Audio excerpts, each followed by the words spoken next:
School of tropical মেডিসিনে বিভাগীয় প্রধানকে হুমকি কাঞ্চন মল্লিকের। সরকারি হাসপাতালে এবার কালো ব্যাচ পরে ডিউটি চিকিৎসক এবং নার্সদের।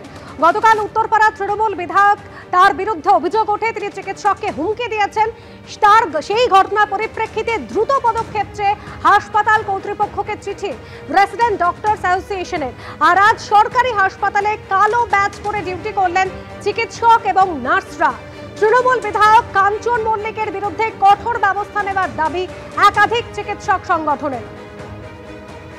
তৃণমূল বিধায়কের স্ত্রীর দিদিমার ত্বকের চিকিৎসার জন্য যাওয়া হয়েছিল স্কুল অফ ট্রপিক্যাল মেডিসিনে। সেই সময় হাসপাতালে ভিড় ছিল। তৃণমূল বিধায়ক সেই সময় মেজাজ হারান, চিকিৎসককে হুমকি দেন, এমনকি তার বদলি করিয়ে দেবেন এমনও হুঁশিয়ারি দেন বলে অভিযোগ ওঠে।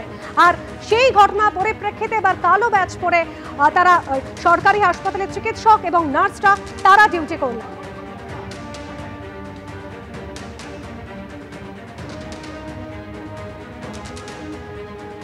আর কাঞ্চন মল্লিকের পত্নী শ্রীময়ী তিনি এবার এই গোটা ঘটনা সম্পর্কে মুখ খুলেছেন। চিকিৎসককে হুমকি বিতর্কে ফেসবুক পোস্ট করেছেন শ্রীময়ী। চিকিৎসকের বিরুদ্ধেই পাল্টা দুর্ব্যবহারের অভিযোগ করেছেন কাঞ্চন মল্লিকের স্ত্রী। তিনি বলছেন, বৃদ্ধাকে নিয়ে চিকিৎসা করাতে গিয়েছি, দাদাগিরি করতে যায়নি। উনি আমাদের হ্যারাস করেন, নিজেই ইনিয়ে বিনিয়ে গল্প করেছেন। ফেসবুকে পোস্ট করেছেন, অভিযোগ জানিয়েছেন শ্রীময়ী। কাঞ্চনা যখন বলল আপনি এত উত্তেজিত হয়ে পড়ছেন কেন, আপনি কোনো রিস্কটা? হ্যাঁ, আমি দিনে 2000 টাকা করে পেশেন্ট দেখি, এটা তো ওনার ডিউটির মধ্যে পড়ে। মিথ্যে কথা বলে ক্যামেরার সামনে অভিনয় করে প্রেসের কাছে কথা বলছেন। এবং সর্বোপরি বলবো, যে সমস্ত জুনিয়র ডাক্তাররা এখন কথা বলছেন তারা কোথায় ছিলেন? চিকিৎসকের মেন্টাল প্রবলেম, যে উনি চিৎকার চেঁচামেচি করবেন, উনি কোন পরিস্থিতি থেকে কথাগুলো বলছেন আই ডোন্ট নো, আমার জানার প্রয়োজনও নেই। দোষ দেওয়া খুব সোজা, নিজের অপরাধগুলো ঢাকতে গলা চিৎকার করে প্রেসের কাছে ইনিয়ে বিনিয়ে বিভিন্ন রকম নাটক করা। আর আমার দিদা 86 বছর বয়সে এসে আর কিছু অন্য কিছু দেখারও বয়স নেই, সে একটা চিকিৎসা নিতে গেছে। তো সেখানে যদি এরকম ভাবে আমাদের সাথে ব্যবহার করা হয়, তাহলে সাধারণ মানুষের সাথে কিভাবে ব্যবহার করা হবে আমি জানি না। ওনাকে নিয়ে যদি দাদাগিরি করতে যাব, এই মানসিকতা যদি থাকে, তাহলে আমার মনে হয় আমরা টিকিট কেটে গিয়ে যেতাম না দেখাতে। ওনার ইনসুলিনটা চলবে আর মেটফর্মিন ট্যাবলেটটা চলবে কিনা সেটা আমরা জানতে গেছিলাম। এবং সেইখানে এত খারাপ সিচুয়েশনের সম্মুখীন হতে এলো, সেইটা আমাদের কাছে ভেরি আনফর্চুনেট। সরাসরি কথা বলবো, আমাদের প্রতিনিধি সন্দীপ সরকার রয়েছেন আমাদের সঙ্গে। সন্দীপ, একেবারে গতকাল চিকিৎসকের বক্তব্য আমরা শুনেছিলাম, যেখানে তিনি বলছেন বিধায়ক কাঞ্চন মল্লিক যে ব্যবহার করেছেন সেই ব্যবহারটা একজন চিকিৎসকের সঙ্গে করা যায় না। যেভাবে তিনি আচরণ করেছেন, যে তার যা বডি ল্যাঙ্গুয়েজ ছিল সেটা মোটেই আশাতীত নয়, এমনটাই তার বক্তব্য ছিল। পাল্টা এবার চিকিৎসকের বিরুদ্ধে অভিযোগ করছেন কাঞ্চনের স্ত্রী।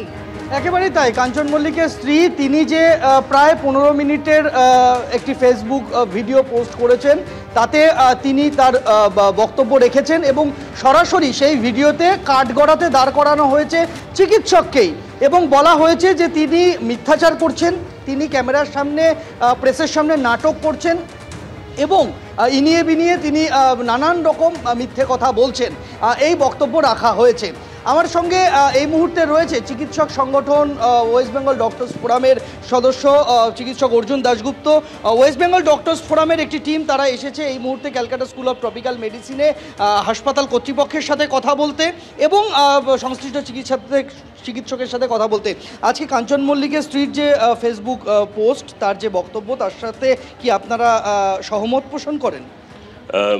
বলে রাখা ভালো, ডক্টর মেহবুব রহমান আমার ব্যাচমেট, কলেজে ছোটোবেলা থেকে চিনি।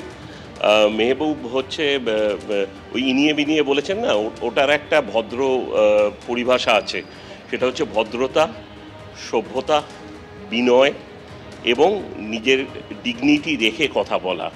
মেহবুব রহমান সেটাই করেছে। মেহবুবকে যারা চেনে, তার রোগীরা, তার কলিগরা, তার ছাত্ররা এবং আমরা তার সহপাঠী ছিলাম, আমরা জানি ওর মতো ভদ্র ছেলে হয় না।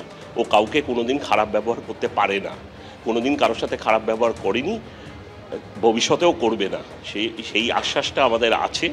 সে তার অত্যন্ত গুরুদায়িত্ব পালন করছে। সরকারের তরফ থেকে এরকম যখন একটা স্কুল অফ ট্রপিক্যাল মেডিসিন চালু করা হয়েছে এবং যখন একটাই আছে, তখন তাতে প্রচুর পেশেন্ট হবে, এটাই স্বাভাবিক। ওনার স্বামী একজন সরকারি পক্ষ থেকেই আসছেন, তিনিও খুব ভালো করে জানেন যে সরকারি হাসপাতালের অবস্থা কী।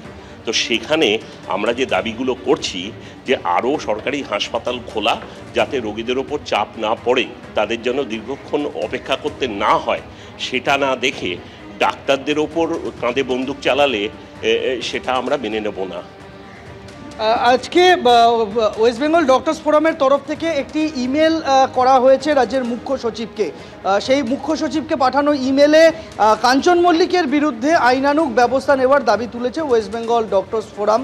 অন্যান্য চিকিৎসক সংগঠন, জুনিয়র ডাক্তারদের সংগঠন, তাদের তরফেও কিন্তু একই রকম দাবি উঠছে। যেহেতু এখনও এই ঘটনায় সরকারিভাবে হাসপাতাল কর্তৃপক্ষের তরফে পুলিশের কাছে কোনো লিখিত অভিযোগ দায়ের হয়নি, সংশ্লিষ্ট চিকিৎসক মেহবুবুর রহমান তিনি একটি অভিযোগ জমা দিয়েছেন হাসপাতাল কর্তৃপক্ষের কাছে। সেই অভিযোগ ফরওয়ার্ড করা হয়েছে স্বাস্থ্য ভবনের কাছে হাসপাতাল কর্তৃপক্ষের তরফে। ব্যাস ওই পর্যন্তই বিষয়টা হয়ে রয়েছে। এরপরে কোনো রকম আইনি পদক্ষেপ হাসপাতাল কর্তৃপক্ষের তরফেও নেওয়া হয়নি, সংশ্লিষ্ট চিকিৎসকের তরফেও নেওয়া হয়নি, বা কোনো চিকিৎসক সংগঠনের তরফেও কিন্তু এখনও পর্যন্ত স্বতঃপ্রণোদিত কোনো অভিযোগ দায়ের করা হয়নি। মুখ্য সচিবের কাছে অভিযোগপত্র পাঠিয়েছেন ওয়েস্ট বেঙ্গল ডক্টরস ফোরামের সদস্যরা। সন্দীপ, সঙ্গে থাকো। গতকাল কাঞ্চন মল্লিক তিনিও অভিযোগ করেছিলেন যে চিকিৎসক তার সঙ্গে খারাপ ব্যবহার করেছেন। এমনকি কাঞ্চন মল্লিকের স্ত্রী তিনি কিন্তু ফেসবুকে আজ অভিযোগ করলেন যে যেভাবে চিকিৎসক তাদের সঙ্গে কথা বলেছে তাদের হ্যারাসমেন্ট হয়েছে। আর চিকিৎসকের পক্ষ থেকে ঠিক কি জানানো হয়েছিল এবং হাসপাতাল কর্তৃপক্ষই বা কি জানিয়েছে শোনাবো। একটা ঘটনা ঘটেছে, আমার একটু হয়তো ঘটনাটা আমার একটু খারাপ লেগেছে, আমি জানিয়েছি। আমি লিখিত অভিযোগ মনে হলো যে হয়তো ওনাদের একটু ওয়েট করতে হবে তাই। আর তারপরে কেন রাখলেন উনি আমি বুঝতে পারিনি, তবে ওনার বিহেভিয়ারটা আমার খুব খারাপ লেগেছে। জোরে নয়, তবে স্বাভাবিকভাবেও নয়, মানে একটা ডাক্তারের সঙ্গে ওইভাবে কথা বলা যায় না। ওটা অনভিপ্রেত ঘটনা ঘটেছে। আমরা অভিযোগপত্র একটা পেয়েছি, সেটা আমরা স্বাস্থ্য দপ্তরে পাঠিয়েছি। সেখান থেকে যেমন গাইড করা হবে তেমনি কাজ করা হবে। বিভাগীয় প্রধানকে হুমকি দিয়েছেন এমনটাই অভিযোগ উত্তরপাড়া তৃণমূল বিধায়ক কাঞ্চন মল্লিকের বিরুদ্ধে। গতকাল সাফাই দিয়ে কি জানিয়েছেন দেখুন। আমার 86 বছরের হুইল চেয়ারে বসা আমার দিদা শাশুড়ি টিকিট করিয়ে নিয়ম অনুযায়ী আমি গিয়ে দাঁড়িয়েছিলাম। নিয়ম পেশেন্ট দেখার পর উনি যখন বললেন আসুন, আমি তখন দেখেছি, উনি দেখে বললেন আপনি স্কিন ডিপার্টমেন্টে তো দেখিয়েছেন, আপনি এখানে কেন পেলেন? আমি বললাম দেখুন তবু একবার আমার যখন রেফার করেছে দেখে নিন, প্রেশার ঠিক আছে কিনা, একটু প্রেশারটা যদিও দেখে নেন তাহলেও হয়। হঠাৎ উনি বলে কি না দেখবো সেটা আপনি ঠিক করবেন। একটা ওষুধ ছিল, আমাকে জিজ্ঞেস করেছে আচ্ছা এই নেক্সট ওষুধটা কি চলবে না বন্ধ করে দেবো। তা উনি বললেন আপনি এমবিবিএস ডাক্তার না? আমি এমবিবিএস। যা তাহলে এখানে আসুন, এখানে এসে আপনি প্রেসক্রিপশন করে নিন, যান। এই আমি তখন বলেছি যে আপনি এভাবে কেন কথা বলছেন? আমি বললাম কি আশ্চর্য, গলা নামিয়ে কথা, কি আবার কি ধরনের কথাবার্তা।